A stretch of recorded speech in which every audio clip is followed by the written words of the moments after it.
René Guénon, Introduction générale à l'étude des doctrines hindoues. Troisième partie, les doctrines hindoues. Chapitre 15, remarques complémentaires sur l'ensemble de la doctrine. Dans cet exposé, que nous avons voulu faire aussi synthétique que possible, nous avons constamment essayé de montrer, en même temps que les caractères distinctifs de chaque darshana, comment celui-ci se rattache à la métaphysique, qui est le centre commun à partir duquel se développent, dans des directions diverses, toutes les branches de la doctrine. Cela nous fournissait d'ailleurs l'occasion de préciser un certain nombre de points importants relativement à la conception de l'ensemble de cette doctrine. À cet égard, il faut bien comprendre que si le Vedanta est compté comme le dernier des darshanas, parce qu'il représente l'achèvement de toute connaissance, il n'en est pas moins dans son essence le principe dont tout le reste dérive, et n'est que la spécification ou l'application. Si une connaissance ne dépendait pas ainsi de la métaphysique, elle manquerait littéralement de principe, et par suite ne saurait avoir aucun caractère traditionnel.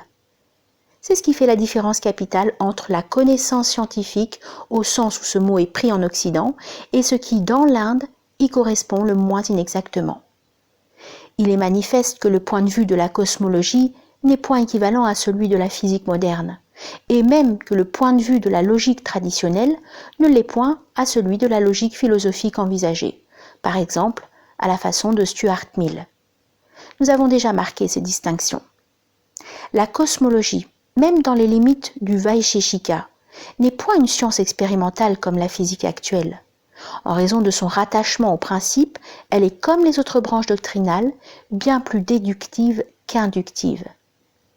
La physique cartésienne, il est vrai, était aussi déductive, mais elle avait le grand tort de ne s'appuyer en fait de principe que sur un de simples hypothèses philosophiques, et c'est ce qui fit son insuccès. La différence de méthode que nous venons de signaler et qui traduit une différence profonde de conception existe même pour des sciences qui sont vraiment expérimentales, mais qui, étant malgré cela beaucoup plus déductives qu'elles ne le sont en Occident, échappent à tout empirisme. Ce n'est que dans ces conditions que ces sciences ont intérêt à être regardées comme des connaissances traditionnelles, même d'une importance secondaire et d'un ordre inférieur. Ici, nous pensons surtout à la médecine, envisagée comme un Upaveda. Et ce que nous en disons vaut également pour la médecine traditionnelle de l'Extrême-Orient. Sans rien perdre de son caractère pratique, cette médecine est quelque chose de bien plus étendu que ce qu'on est habitué à désigner par ce nom. Outre la pathologie et la thérapeutique, elle comprend notamment bien des considérations que l'on ferait rentrer en Occident dans la physiologie ou même dans la psychologie, mais qui naturellement sont traitées d'une façon toute différente. Les résultats qu'une telle science obtient dans l'application peuvent en de nombreux cas paraître extraordinaires à ceux qui ne s'en font qu'une idée par trop inexacte. Nous croyons d'ailleurs qu'il est extrêmement difficile à un occidental de parvenir à une connaissance suffisante dans ce genre d'études, où sont employés de tout autre moyen d'investigation que ceux auxquels il est accoutumé. Nous venons de dire que les connaissances pratiques, alors même qu'elles se rattachent à la tradition et y ont leur source, ne sont pourtant que des connaissances inférieures. Leur dérivation détermine leur subordination, ce qui n'est que strictement logique. Et d'ailleurs, les orientaux, qui, par tempérament et par conviction profonde, se soucient assez peu des applications immédiates, n'ont jamais songé à transporter dans l'ordre de la connaissance pure aucune préoccupation d'intérêt matériel ou sentimental, seul élément susceptible d'altérer cette hiérarchisation naturelle et normale des connaissances.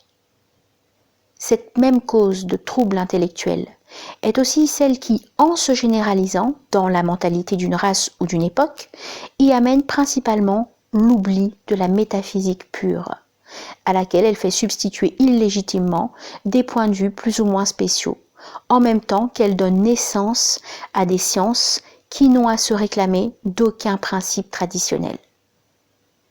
Ces sciences sont légitimes tant qu'elles se maintiennent dans de justes limites, mais il ne faut pas les prendre pour autre chose que ce qu'elles sont, c'est-à-dire des connaissances analytiques, fragmentaires et relatives.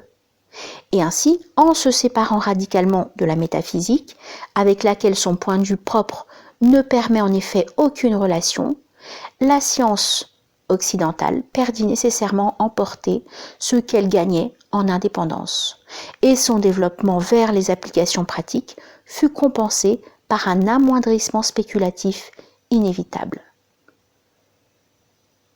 Ces quelques observations complètent tout ce que nous avons déjà dit sur ce qui sépare profondément les points de vue respectifs de l'Orient et de l'Occident. En Orient, la tradition est véritablement toute la civilisation, puisqu'elle embrasse par ses conséquences tous les cycles des connaissances vraies, à quelque ordre qu'elle se rapporte, et tout l'ensemble des institutions sociales. Tout y est inclus en germe dès l'origine, par là même qu'elle pose les principes universels d'où dérive toute chose, avec leurs lois et leurs conditions. Et l'adaptation nécessaire à une époque quelconque ne peut consister que dans un développement adéquat, suivant un esprit rigoureusement déductif et analogique, des solutions et des éclaircissements qui conviennent plus spécialement à la mentalité de cette époque. On conçoit que, dans ces conditions, l'influence de la tradition est une force à laquelle on ne saurait se soustraire, et que tout schisme, lorsqu'il s'en produit, aboutisse immédiatement à la constitution d'une pseudo-tradition. Quant à rompre ouvertement et définitivement tout lien traditionnel, nul individu n'en a le désir, non plus que la possibilité. Ceci permet encore de comprendre la nature et les caractères de l'enseignement par lequel se transmet avec les principes l'ensemble des disciplines propres à assimiler et à intégrer toute chose à l'intellectualité d'une civilisation.